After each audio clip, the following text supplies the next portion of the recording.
Take me through the OpenAI board saga that started on Thursday, November 16th, maybe Friday, November 17th for you.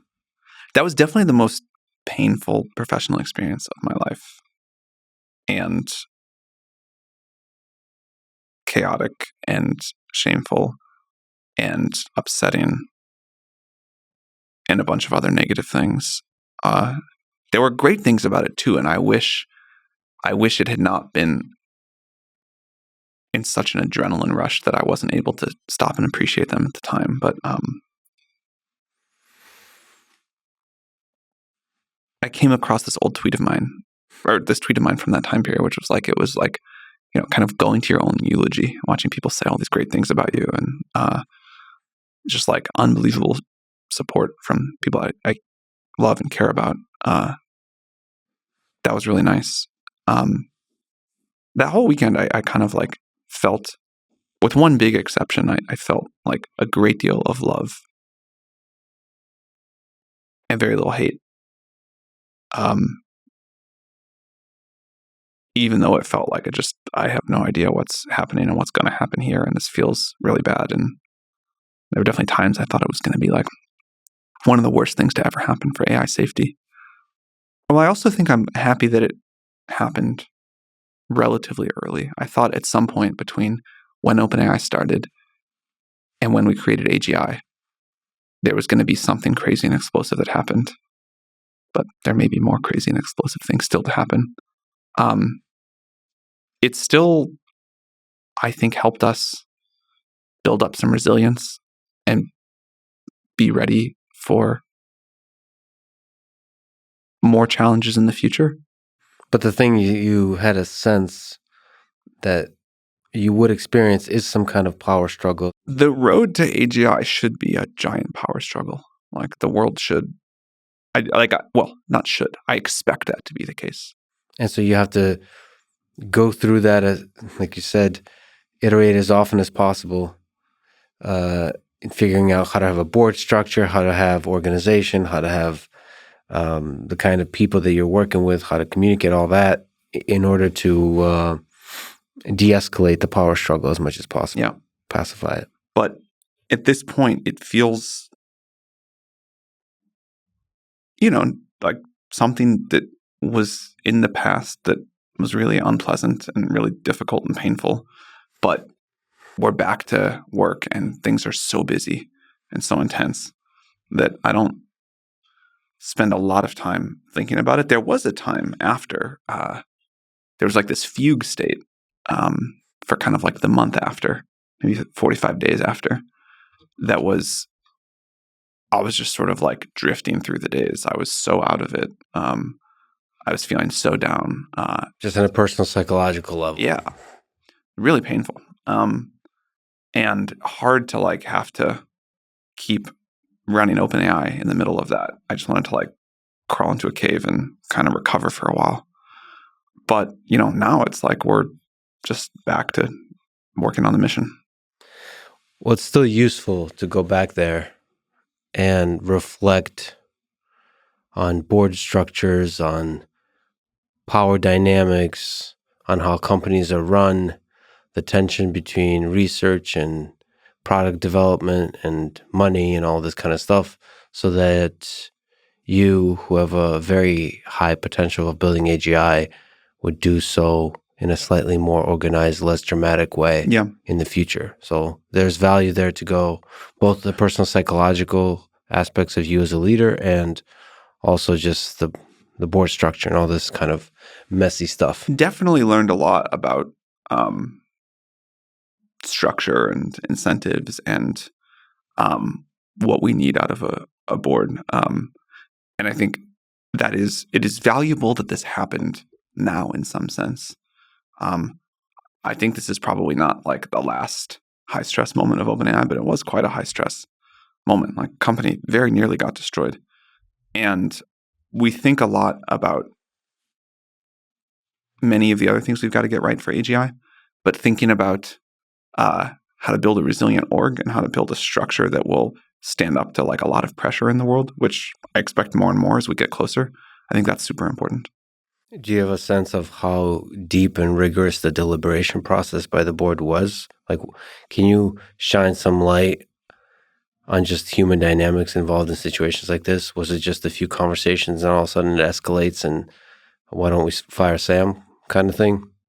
I think the board members are well-meaning people on the whole. And I believe that in stressful situations where people feel time pressure or whatever, people understandably make suboptimal decisions. And I think one of the challenges for OpenAI will be we're going to have a board and a team that are good at operating under pressure. Do you think the board had too much power? I think boards are supposed to have a lot of power. But one of the things that we did see is in most corporate structures, boards are usually answerable to shareholders. There's sometimes people have like super voting shares or whatever. In this case, and I think one of the things with our structure that we maybe should have thought about more than we did is that the board of a nonprofit has, unless you put other rules in place, like quite a lot of power. They don't really answer to anyone but themselves. And there's ways in which that's good, but what we'd really like is for the board of OpenAI to like answer to the world as a whole as much as that's a practical thing. So there's a new board announced. Yeah. There's, I guess, a new smaller board at first, and now there's a new final board. Not a final board yet. We've added some, we'll add more. Added some, okay. What is fixed in the new one that was perhaps broken in the previous one? The old board sort of got smaller over the course of about a year. It was 9 and then it went down to 6. And then we couldn't agree on who to add. And the board also, I think, didn't have a lot of experienced board members. And a lot of the new board members at OpenAI have more experience as board members. I think that'll help. It's been criticized, some of the people that are added to the board. I heard a lot of people criticizing the addition of Larry Summers, for example. What's the process of selecting the board like? What's involved in that? So Brett and Larry were kind of decided in the heat of the moment over this like very tense weekend. And that weekend was like a real roller coaster. It was like a lot of ups and downs. And we were trying to agree on new board members that both sort of the executive team here and the old board members felt would be reasonable. Larry was actually one of their suggestions, the old board members. Brett, I think I had even previous to that weekend suggested, but he was busy and didn't want to do it. And then we really needed help in wood. We talked about a lot of other people too, but that was, I felt like if I was going to come back, I needed new board members. I didn't think I could work with the old board again in the same configuration, although we then decided, and I'm grateful that Adam would stay. But we wanted to get to, we considered various configurations, decided we wanted to get to a board of 3, and had to find 2 new board members over the course of sort of a short period of time. So those were decided honestly without, that's like you kind of do that on the battlefield. You don't have time to design a rigorous process then. For new board members, and new board members will add going forward, we have some criteria that we think are important for the board to have, different expertise that we want the board to have. Unlike hiring an executive where you need them to do one role well, the board needs to do a whole role of kind of governance and thoughtfulness well. And so one thing that Brett says, which I really like, is that we want to hire board members in slates, not as individuals one at a time. And thinking about a group of people that will bring nonprofit expertise at running companies, sort of good legal and governance expertise. That's kind of what we've tried to optimize for.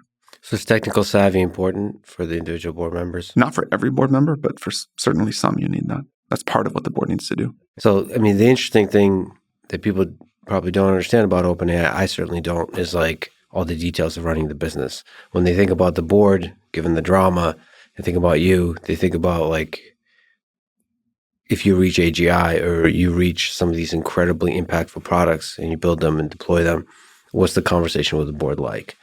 And they kind of think, all right, what's the right squad to have in that kind of situation to deliberate? Look, I think difficult you situations? definitely need some technical experts there.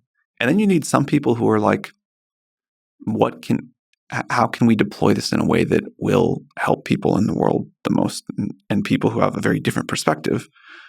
I think a mistake that you or I might make is to think that only the technical understanding matters. And that's definitely part of the conversation you want that board to have. But there's a lot more about how that's going to just like impact society and people's lives that you really want represented in there too. And you're just are you looking at the track record of people, or you're just having conversations? Track record is a big deal. You of course have a lot of conversations, but there's some roles where I kind of totally ignore track record and just look at slope, kind of ignore the y-intercept. Thank you for making it mathematical for the audience. For a board member, like I do care much more about the y-intercept. Like I think there is something deep to say about track record there, and experience is sometimes very hard to replace. Do you try to fit a polynomial function or exponential one to the track record? That's not that. An analogy doesn't carry that far. All right. You mentioned some of the low points that weekend. What were some of the low points psychologically for you? Did you consider going to the Amazon jungle and just taking ayahuasca and disappearing forever? Or I mean, there's so many low. Like it was a very bad period of time. There were great high points too. Like, my phone was just like sort of nonstop blowing up with nice messages from people I work with every day, people I hadn't talked to in a decade. I didn't get to like appreciate that as much as I should have because I was just like in the middle of this firefight, but that was really nice. But on the whole, it was like a very painful weekend, and also just like it was like a battle fought in public to a surprising degree, and that was extremely exhausting to me, much more than I expected. I think fights are generally exhausting, but this one really was. The board did this Friday afternoon. I really couldn't get much in the way of answers, but I also was just like, well, the board gets to do this. And so I'm going to think for a little bit about what I want to do, but I'll try to find the blessing in disguise here. And I was like, well, my current job at OpenAI it was like to like run a decently sized company at this point. And the thing I'd always liked the most was just getting to like work with the researchers. And I was like, yeah, I can just go do like a very focused AGI research effort. And I got excited about that. It didn't even occur to me at the time to like possibly that this was all going to get undone. This was like Friday afternoon. Oh, so you've accepted the death very of this quickly, very quickly. Like within, I went through like a little period of confusion and rage, but very quickly. And by Friday night, I was like talking to people about what was going to be next. And I was excited about that. I think it was Friday evening for the first time that I heard from the exec team here, which is like, hey, we're going to like fight this. And, we think, well, whatever. And then I went to bed just still being like, okay, excited, like onward. Were you able to sleep? Not a lot. It was one of the weird things was this like period of 4.5 days where sort of didn't sleep much, didn't eat much, and still kind of had like a surprising amount of energy. You learn like a weird thing about adrenaline in wartime. So you kind of accepted the death of this baby OpenAI. And I was excited for the new thing. I was just like, okay, this was crazy, but whatever. It's a very good coping mechanism. And then Saturday morning, two of the board members called and said, hey, we didn't mean to destabilize things. We don't want to destroy a lot of value here. Can we talk about you coming back? And I immediately didn't want to do that, but I thought a little more, and I was like, well, I really care about the people here, the partners, shareholders, like I love this company. And so I thought about it and I was like, well, okay, but like here's the stuff I would need. And then the most painful time of all was over the course of that weekend. I kept thinking and being told, and we all kept, not just me, like the whole team here kept thinking, well, we were trying to like keep OpenAI stabilized while the whole world was trying to break it apart, people trying to recruit, whatever. We kept being told like, all right, we're almost done. We just need like a little bit more time. And it was this like very confusing state. And then Sunday evening, when again, like every few hours, I expected that we were going to be done and we're going to like figure out a way for me to return and things to go back to how they were. The board then appointed a new interim CEO. And then I was like, I mean, that feels really bad. That was the low point of the whole thing. You know, I'll tell you something. It felt very painful, but I felt a lot of love that whole weekend. Mm-hmm. It was not, other than that one moment Sunday night, I would not characterize my emotions as anger or hate. But I really just like, I felt a lot of love from people towards people. It was like painful, but it was like the dominant emotion of the weekend was love, not hate. You've spoken highly of Mira Murati, that she helped, especially, as you put in a tweet, in the quiet moments when it counts. Perhaps we could take a bit of a tangent. What do you admire about Mira? Well, she did a great job during that weekend in a lot of chaos, but people often see leaders in the moment, in like the crisis moments, good or bad. But a thing I really value in leaders is how people act on a boring Tuesday at 9:46 in the morning. Mm-hmm. And in just sort of the normal drudgery of the day-to-day. How someone shows up in a meeting, the quality of the decisions they make. That was what I meant about the quiet moments. Meaning like most of the work is done on a day-by-day, in the meeting by meeting, just be present and make great decisions. Yeah, I mean, look, what you wanted to spend the last 20 minutes about, and I understand, is like this one very dramatic weekend. Yeah. But that's not really what OpenAI is about. OpenAI is really about the other 7 years. Well, yeah, human civilization is not about the invasion of the Soviet Union by Nazi Germany, but still that's something people focus on. Very, very understandable. It gives us an insight into human nature, the extremes of human nature, and perhaps some of the damage and some of the triumphs of human civilization can happen in those moments. So it's like illustrative. Let me ask you about Ilya. Is he being held hostage in a secret nuclear facility? No. What about a regular secret facility? No. What about a nuclear non-secret facility? Neither. Okay. Not that either. I mean, this is becoming a meme at some point. You've known Ilya for a long time. He was obviously in part of this drama with the board and all that kind of stuff. What's your relationship with him now? I love Ilya. I have tremendous respect for Ilya. I don't have anything I can like say about his plans right now. That's a question for him. But I really hope we work together for, certainly the rest of my career. He's a little bit younger than me. Maybe he works a little bit longer. There's a meme that he saw something. Like he maybe saw AGI and that gave him a lot of worry internally. What did Ilya see? Ilya has not seen AGI. None of us have seen AGI. We've not built AGI. I do think one of the many things that I really love about Ilya is he takes AGI and the safety concerns, broadly speaking, including things like the impact this is going to have on society, very seriously.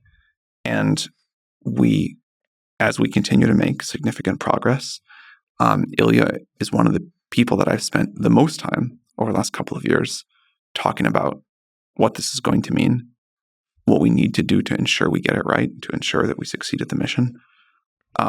So Ilya did not see AGI, but Ilya is a credit to humanity in terms of how much he thinks and worries about making sure we get this right. I've had a bunch of conversation with him in the past. I think when he talks about technology, he's always like doing this long-term thinking type of thing.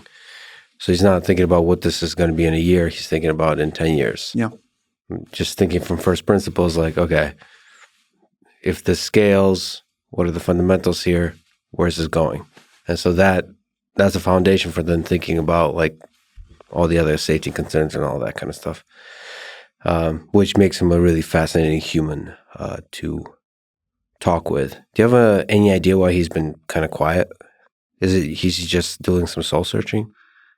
Again, I don't want to like speak for Ilya. Mm-hmm. I think that you should ask him that. He's definitely a thoughtful guy. I kind of think of Ilya as like always on a soul search in a really good way. Yes. Yeah. Also, he appreciates the power of silence. Also, I'm told he can be a silly guy, which I've never seen that side of him. It's very sweet when that happens. I've never witnessed a silly Ilya, but I look forward to that as well. I was at a dinner party with him recently, and he was playing with a puppy, and he was like in a very silly mood, very endearing, and I was thinking like, oh man, this is like not the side of the Ilya that the world sees the most. So just to wrap up this whole saga, are you feeling good about the board structure, Yes. about all of this, and like where it's moving? I feel great about the new board. In terms of the structure of OpenAI, one of the board's tasks is to look at that and see where we can make it more robust. We wanted to get new board members in place first, but we clearly learned a lesson about structure throughout this process. I don't have, I think, super deep things to say. It was a crazy, very painful experience. I think it was like a perfect storm of weirdness. It was like a preview for me of what's going to happen as the stakes get higher and higher, and the need that we have like robust governance structures and processes and people. I am kind of happy it happened when it did, but it was a shockingly painful thing to go through. Did it make you be more hesitant in trusting people? Yes. Just on a personal level? I think I'm like an extremely trusting person. I've always had a life philosophy of, like, don't worry about all of the paranoia. Don't worry about the edge cases. You get a little bit screwed in exchange for getting to live with your guard down. Mm-hmm. And this was so shocking to me. I was so caught off guard that it has definitely changed. And I really don't like this. It's definitely changed how I think about just like default trust of people and planning for the bad scenarios. You got to be careful with that. Are you worried about becoming a little too cynical? I'm not worried about becoming too cynical. I think I'm like the extreme opposite of a cynical person, but I'm worried about just becoming like less of a default trusting person. I'm actually not sure which mode is best to operate in for a person who's developing AGI. Trusting or untrusting. It's an interesting journey you're on. But in terms of structure, see, I'm more interested on the human level. Like, how do you surround yourself with humans that are building cool shit, but also are making wise decisions? Because the more money you start making, the more power the thing has, the weirder people get. I think you could make all kinds of comments about the board members and the level of trust I should have had there or how I should have done things differently. But in terms of the team here, I think you'd have to give me a very good grade on that one.